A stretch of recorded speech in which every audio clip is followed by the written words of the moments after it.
Hey bitch, and welcome back to another video.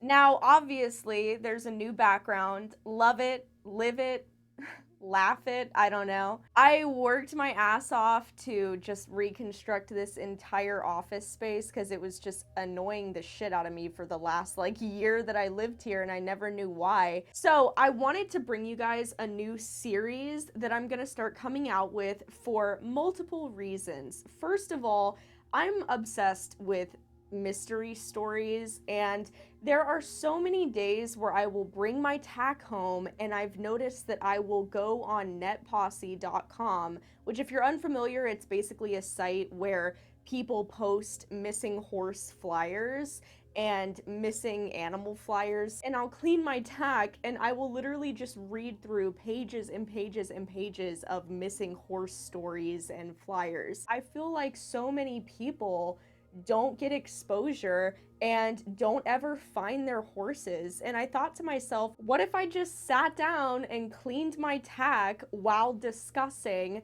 certain stolen animal stories? And this is not going to be just exclusive to horses. I feel like so many animals are stolen on a daily basis and nobody talks about it. Most people don't even know that horse theft is a real thing or that animal theft is a thing in general. So I pretty much decided that a few times a month I'm going to sit down and I'm going to do this new series that I'm going to call Unkempt and Unsolved, where we talk about stolen animal stories and I clean my tack while we do it, because I need to clean my tack, and I usually always do this when I take my tack home to clean it. It works out. And you can clean your tack with me while we talk about these individual stories. But side note, before I get into this, I just want to say that if you notice the name change on the channel, I know it's been almost a decade, but I decided to change it from Raleigh Link 14 to just Raleigh Link. I just kind of wanted to get rid of the 14 because I'm like, girl, I made the channel when I was 14 and I'm not 14 anymore, so I gotta lose it, you know? I am going to start uploading videos every Wednesday and Saturday on YouTube and Tuesdays on my Patreon, so be sure to join us on both platforms and subscribe if you haven't, so that way you don't miss out on any content. But a massive thank you to Link Equestrian for sponsoring this video. If you are unfamiliar, Link Equestrian is my animal activist apparel clothing brand, and I create all of the designs myself. I am the artist, and I just love all these designs. I really put my heart and soul into them. Make sure to follow us on Instagram and Facebook because we do monthly giveaways. Right now we're giving away this gorgeous halter set, so if you want to win this specifically, definitely go check us out. But we do them every month, so what are you doing? Girl, head over there. What are you doing? So today's video, we're going to be talking about Ballymoss, and I am so sorry if I'm pronouncing his name wrong, or really any of these people's names wrong. This is such an interesting story that I came across, and I felt like this would be the perfect story to open up this series. By the way, as I clean my tack, I'm going to be using this Horseman's One Step leather conditioner and cleaner if anybody's interested. This is what I always use, and I'm gonna go through my tag. Oh my god, because it's disgusting. This story takes place in the 80s, by the way, and oh, I forgot to mention that it's definitely unsolved. So if you don't like unsolved stories, then girl, this series is it's not for you, okay? Now, Debbie Golding is the owner of Ballymoss, and her mother's name is Jill Golding or Gil Golding. I'm pretty sure it's Jill, so I'm going to be referring to her as Jill, but again, if I get anybody's name wrong, what do you expect from me? So Debbie was just like any horse-crazed child growing up, much like me, who essentially grew up with a horse-loving family. Well, that's not like me because I did not grow up with a horse-loving family. Basically, she loved English riding. She would go to shows and she would jump. I think she did dressage, I'm not sure.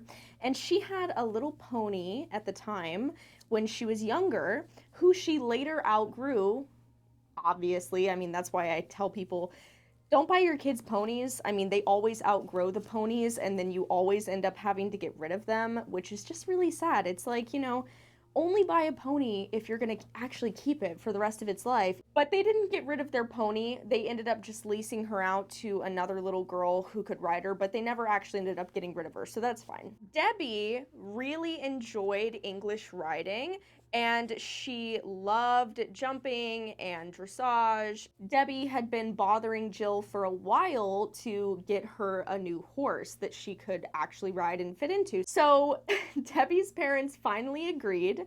Jill decided that it was time for her daughter to get a horse, like any responsible parents. Yeah, let's buy my daughter a horse.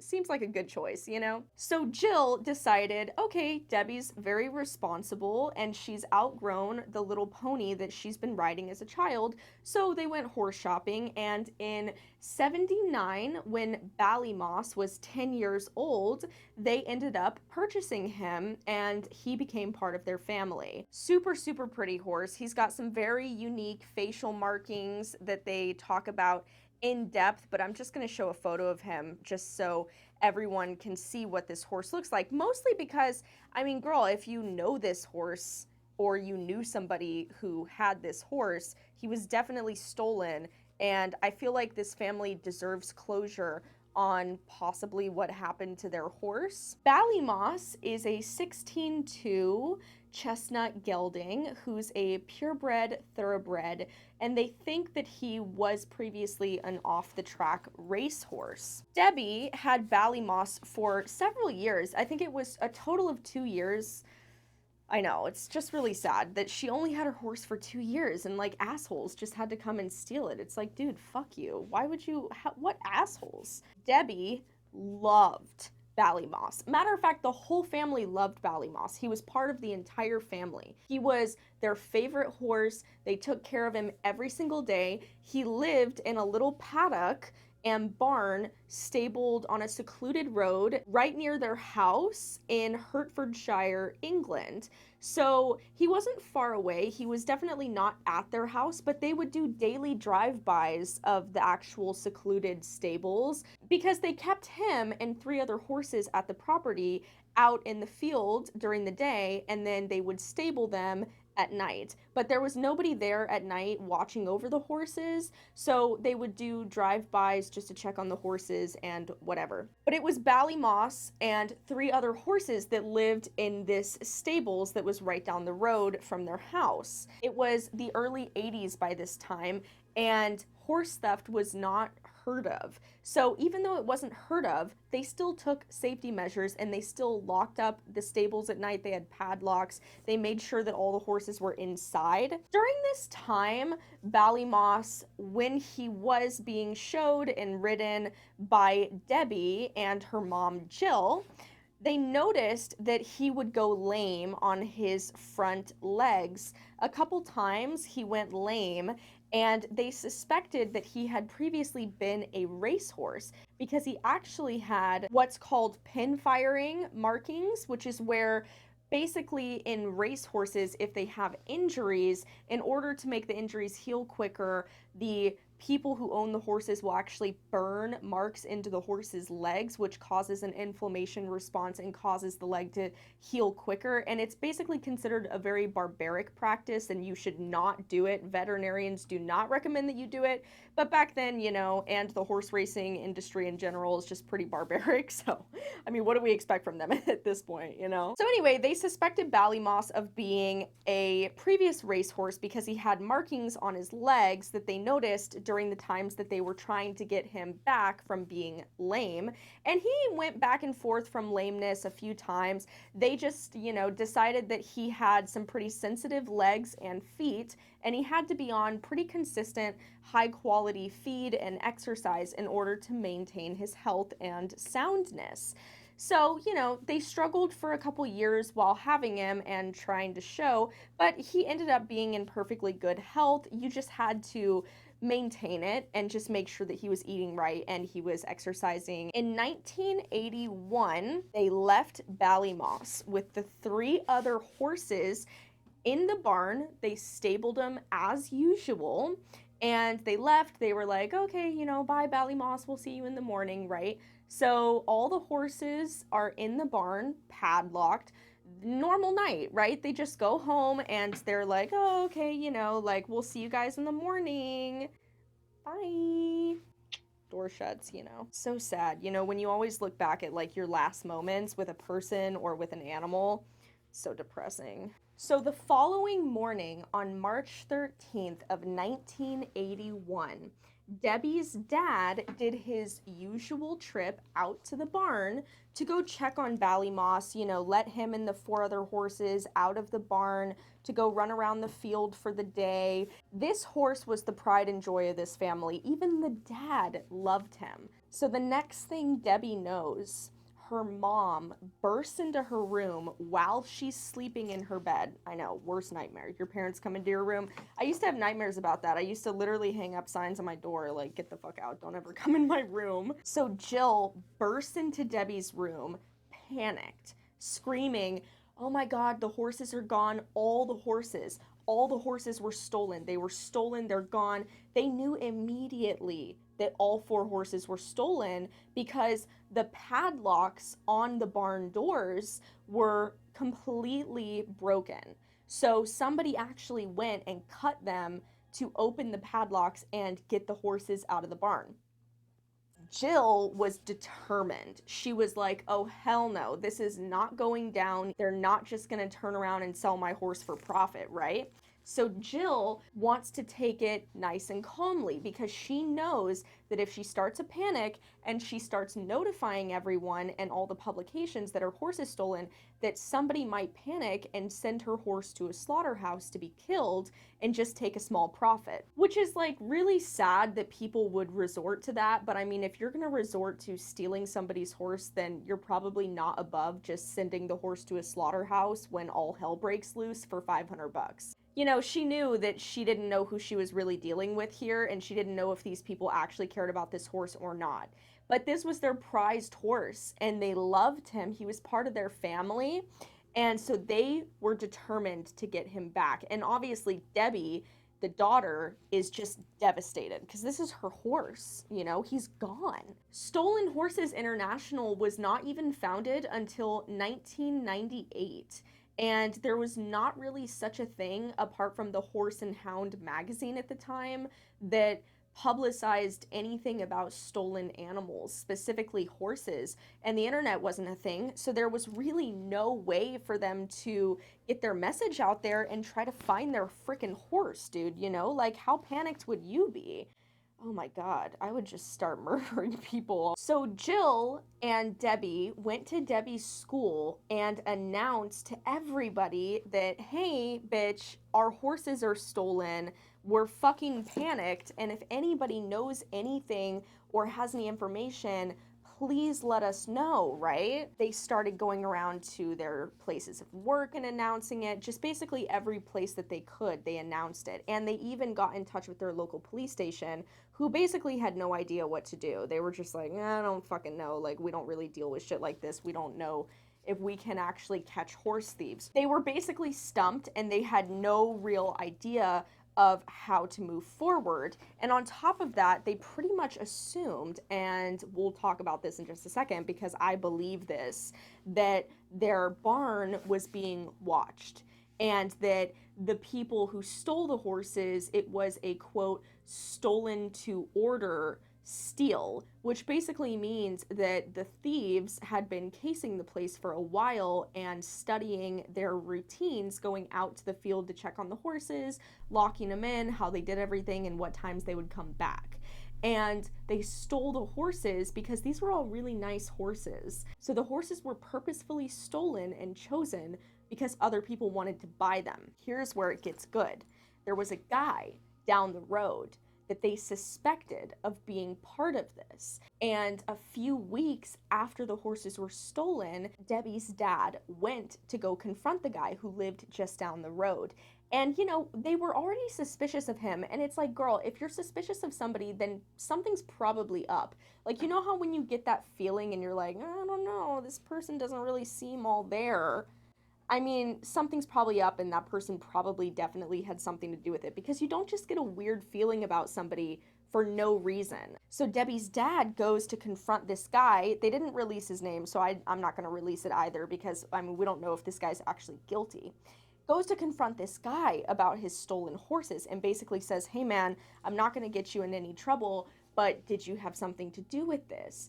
And the guy obviously denied it and was obviously like flustered and how dare you accuse me of stealing your horses? And it's like, okay, bitch, my horses are fucking stolen and you're the only suspicious person around here. And we know that these horses are being watched. So it had to have been somebody in the area casing the place. So anyway, this guy took great offense to it and it basically went nowhere. He refused to give out any information, and they later found out that this guy was a convicted felon who had been to prison for other crime-related offenses, so they weren't wrong.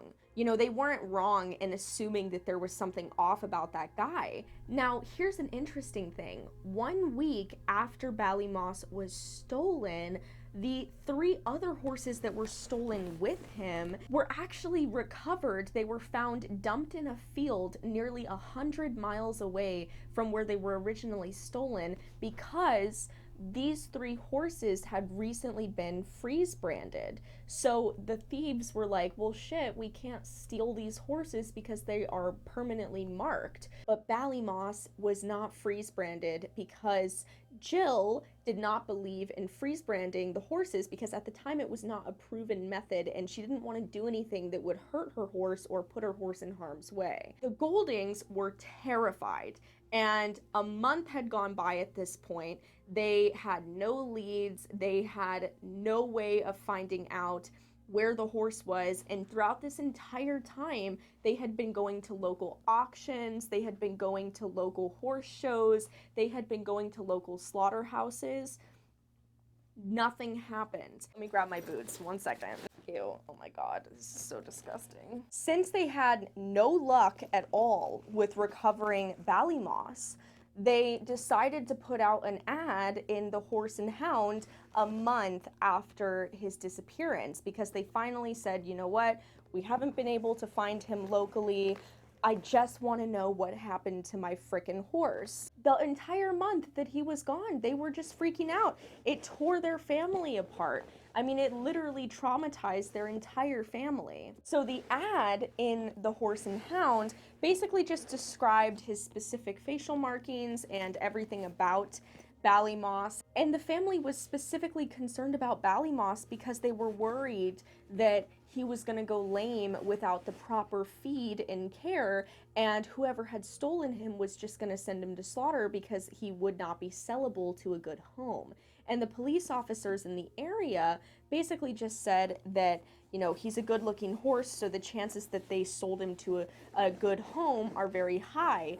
But those chances depleted when Ballymoss could have been found lame because he was not receiving the proper care. Once the ad in Horse and Hound goes out, they basically got a bunch of prank calls. There were a few people who called saying that they knew about the horse and that they were demanding ransom. And the family even gathered all the money to go pay these people when last minute they would stop responding and it ended up just being a prank call. I mean, the whole situation is just really fucked up. And it's like, you don't have to add fuel to the fire by being a fucking douchebag and doing a prank call on people who literally just lost a family member, you know? And they did offer a reward for Ballymoss, but I mean, to no avail. Nobody ever came forward with real genuine information about him. So a few months go by and the pony that I mentioned at the beginning of the story that was previously owned and actually still owned by the family, but previously ridden by Debbie, but she outgrew the pony, had passed away only 3 months after Ballymoss was stolen. And she talked about how she didn't even have enough time to grieve the loss of this pony because she was still grieving the loss of Ballymoss, and how the worst thing about Ballymoss was the fact that they didn't know what happened to him. The family even resorted to talking to psychics to try to see if they could feel that Ballymoss was still alive, which they did, but I mean, still, what kind of, you know, comfort is that going to bring you? 3 months into the search, An equine artist who was at a local auction that day had contacted the family and notified them that, hey, bitch, I think I just sketched your horse at a fucking auction. And the family drives there to go meet her, and there's a sketch of what looks to be Ballymoss, and the woman pretty much confirmed unique markings that were on the horse to the family, and the family gathered that, okay, yeah, this definitely probably was Ballymoss, and was auctioned off to a family. So it gave the family a little bit of hope that maybe he would be recovered one day. They put out another ad following this to try to get somebody to come forward. Even still, nobody came forward, and months and months and months went by with no other information. And the saddest part is Debbie was so traumatized by losing her horse that she didn't get another horse for 4 years after Ballymoss because she was so upset she didn't even want to talk about it. Years and years went by, but Jill never gave up hope, and Jill was so ahead of her time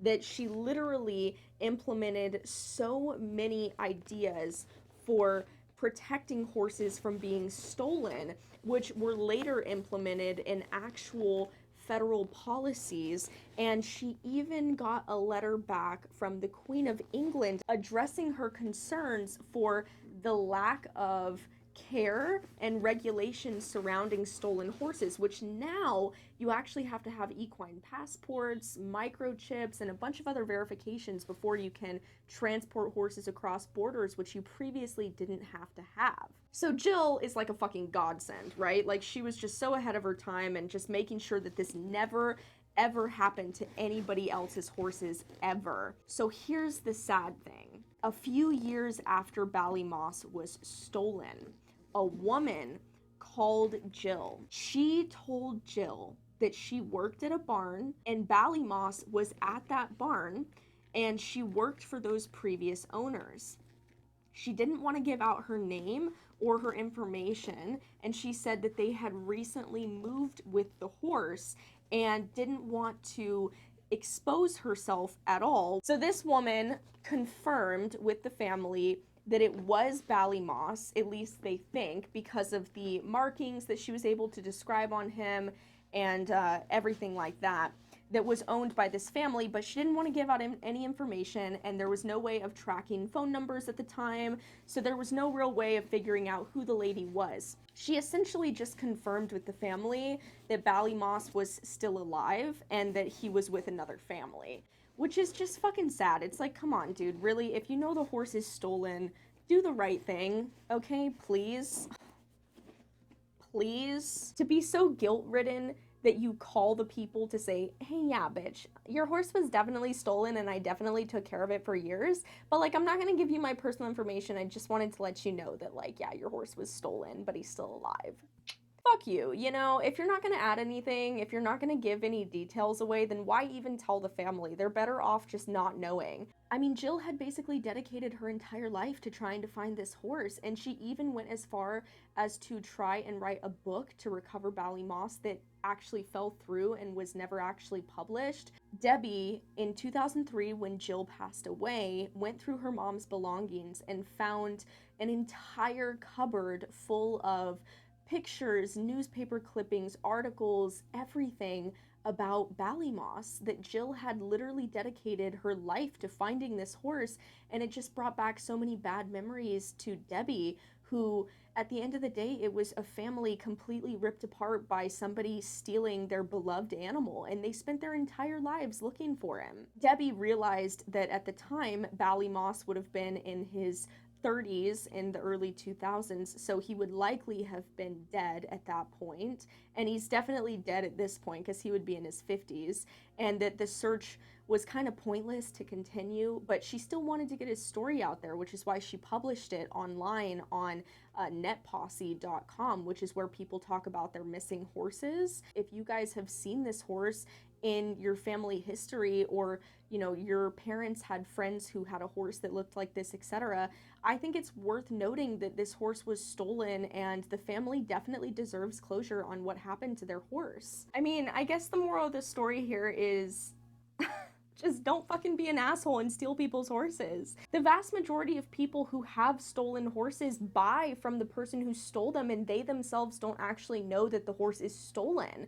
And you see that all too often with stolen horse cases and dog and cat cases. But in this particular case, I fully believe that the people who bought Ballymoss, if he ended up going to a home, which I suspect he did, in 1981 in England, when this is published everywhere that this is a stolen horse, there's no way that you would not know, especially because he had such unique markings. I hope that Debbie and her family come to peace and terms with their current situation. I wish them nothing but love, and Ballymoss is most definitely dead at this point, but I hope that he lived a very long, happy life. And I hope that those other people just rot in hell, honestly. You're just the worst. If you steal somebody's animal, you're just literally the worst. Anyway, if you know anything about Ballymoss, or if you want to stay up to date with other people's stolen horses and stay in the loop, definitely go to netposse.com or even the Stolen Horse International website. I will link those below. But otherwise, thank you so much for joining me in today's video. I'll see you guys on Saturday, but make sure to check out Link Equestrian because that link is always below. Bye.